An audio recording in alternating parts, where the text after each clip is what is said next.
आप जानते हैं कि सभी इंडस्ट्री में एचएससी ऑफिसर यानी कि हेल्थ सेफ्टी इन्वायरमेंट ऑफिसर को रखा जाता है ताकि health and safety environment related standard को मेंटेन रखा जा सके। एचएससी ऑफिसर की रिस्पॉन्सिबिलिटी होती है कि वर्क प्लेस पर किसी तरह का इंजरी न हो, यह इंश्योर करना। कई कंपनियों के लिए सेफ्टी ऑफिसर एक लीगल रिक्वायरमेंट है, तो कई कंपनी सेफ्टी ऑफिसर्स को सेफ्टी स्टैंडर्ड को मेंटेन करने के लिए ऐसा करती है। यहाँ तक कि एक्ट में भी सेफ्टी ऑफिसर की रिस्पॉन्सिबिलिटी फिक्स करके रखा गया है। अब प्रश्न है कि अगर एक्सीडेंट होता है तो क्या सेफ्टी ऑफिसर जिम्मेदार है? हाँ है, अगर उसने अपनी जिम्मेदारी पूरी तरह से नहीं किया है तो। आज का हमारा टॉपिक है how can safety officer save themselves from the court in the case of accident. तो नमस्कार दोस्तों, मैं हूं आपका फ्रेंड अभय और आप देख रहे हैं अभय सिंह फियरलेस वर्ल्ड। तो कैसे कोई एक्सीडेंट होता है तो आप अपने आप को कोर्ट में बचा सकते हैं। तो जिस कंट्री में भी आप काम कर रहे हैं वहाँ एक्ट है, उस एक्ट में सेफ्टी ऑफिसर की रोल्स एंड रिस्पॉन्सिबिलिटी फिक्स गई है, तो आप उसको पूरा करें। और नहीं तो मैं बता रहा हूँ उन सारे पॉइंटों को अगर आप फुलफिल करते हैं तो कोई भी एक्सीडेंट होता है तो आपको कोई दिक्कत नहीं होने वाली है और आप अपने आप को बचा सकते हैं। तो आज मैं आपको कुछ पॉइंट बताऊंगा जिस पॉइंट को आप हमेशा याद रखेंगे ताकि किसी तरह कुछ भी एक्सीडेंट हो तो आप अपने आप को बचा सकें। आपको कुछ चीज़ें मेक श्योर करने पड़ेंगे। सबसे पहला है फर्स्ट कि हमेशा आप अवेयर रहें कि और मेक श्योर करें कि आपकी कंपनी के पास एचएससी प्लान है, पॉलिसी है, प्रोसीजर है, और साथ में यह भी चेक करें कि वे लोग गवर्नमेंट रूल्स एंड रेगुलेशन को फॉलो कर रहे हैं कि नहीं।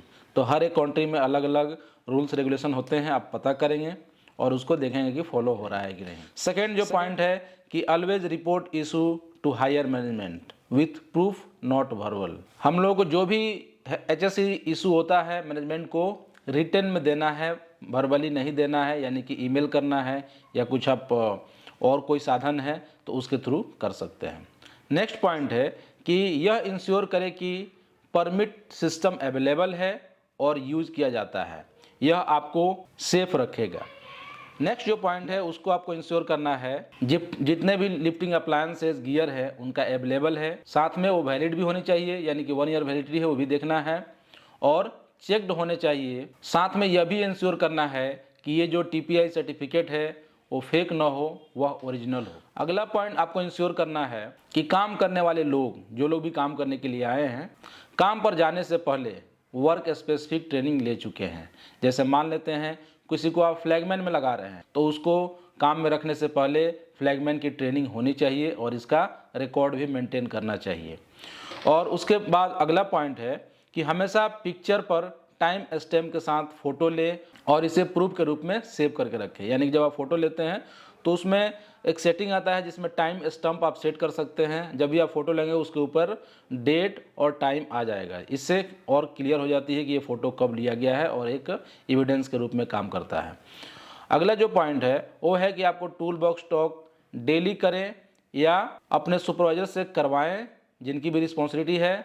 साथ में फ़ोटो लें और इसका रिकॉर्ड मेंटेन करें ताकि पता हो कि जब भी किसी को हम काम में रखते हैं तो टीबीटी करा के उसको समझा के बता के रखते हैं।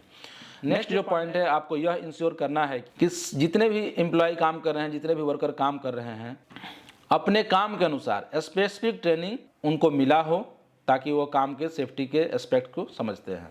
साथ में सभी सेफ वर्किंग सिस्टम फॉलो कर रहे हों और याद रखें केवल पेपर वर्क से सेफ वर्क नहीं होता है बल्कि यह आपको कोई घटना होने पर बचाता है। तो डॉक्यूमेंट हमेशा मेंटेन करना चाहिए। अगला पॉइंट है आपको सुनिश्चित करना है कि सभी लोग इंडक्टेड हैं और उसका रिकॉर्ड भी मेंटेन होना चाहिए, यानी कि जो लोग भी न्यू ज्वाइनिंग आ रहे हैं उसका इंडक्शन कंपलसरी होना है।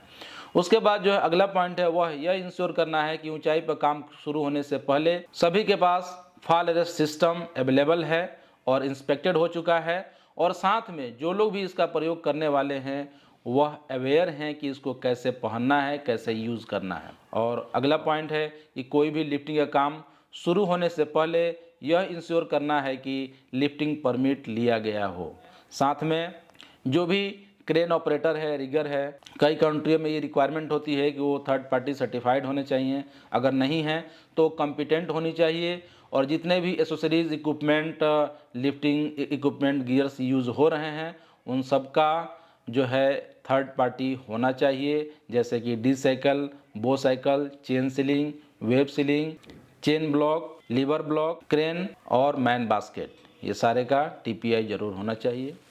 अगला पॉइंट है कि हर एक लिफ्टिंग से पहले मेक श्योर करें कि लिफ्टिंग प्लान अवेलेबल है और उसी के अनुसार काम हो रहा है।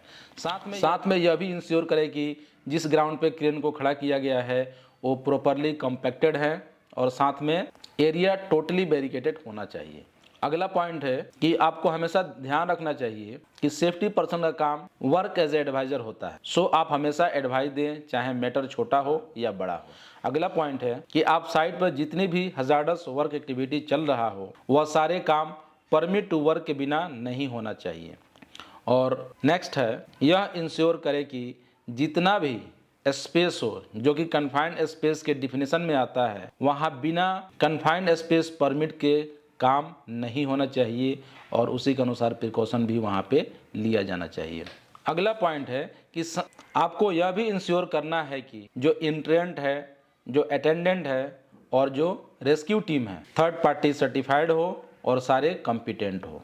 तो अगर ऐसा कोई रिक्वायरमेंट बनता है तो ये भी इंश्योर आपको करना है। अगला है कि यह आप इंश्योर करें कि जो कन्फाइंड स्पेस अटेंडेंट है वह पर्सन का in and out log sheet maintain कर रहा हो जब वो कन्फाइंड स्पेस में अंदर जाते हैं। तो गैस चेकिंग एक पीरियोडिक बेसिस पे हो रहा हो, एक खास इंटरवल पे। साथ में आपको ये भी इंश्योर करना है कि जहाँ भी कन्फाइंड स्पेस पे काम हो रहा हो वहाँ रेस्क्यू इक्विपमेंट अवेलेबल होना चाहिए। नेक्स्ट पॉइंट है कि third party inspection certificate available हो सारे इक्विपमेंट का और सारे वर्करों का ट्रेनिंग होनी चाहिए। जो भी कन्फाइंड स्पेस में रेस्क्यू इक्विपमेंट का यूज़ हो रहा है उसका ट्रेनिंग होना चाहिए और लोगों को पता होना चाहिए कि कैसे यूज़ करना है। और सबसे लास्ट पॉइंट है कि आपको यह इंश्योर करना है कि occupational health and safety program and policy develop हो और इन सब चीज़ों को मेंटेन करके रखा जाए। तो मैं लास्ट में यही कहना चाहूँगा कि आपकी जो भी रिस्पॉन्सिबिलिटी दी गई है, आपके सिस्टम में जो भी रिस्पॉन्सिबिलिटी है, अगर सिस्टम में कुछ नहीं है, जो आपके कंपनी के ऊपर जो भी लीगल रिक्वायरमेंट है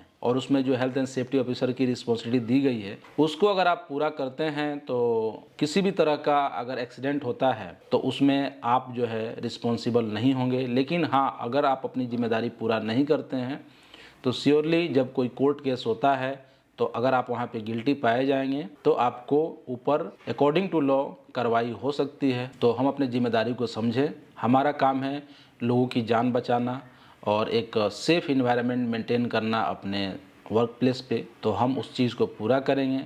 हम इसलिए पूरा नहीं करेंगे कि यह हमारी लीगल रिक्वायरमेंट है, बल्कि हम ह्यूमन हैं तो किसी को भी चोट लगे ये हमें बर्दाश्त नहीं होगा। तो आई होप जो है आपको ये वीडियो काफ़ी पसंद आया होगा। अगर आपको ये वीडियो अच्छा लगा हो तो लाइक करें, शेयर करें ताकि दूसरे को भी इसका बेनिफिट मिले।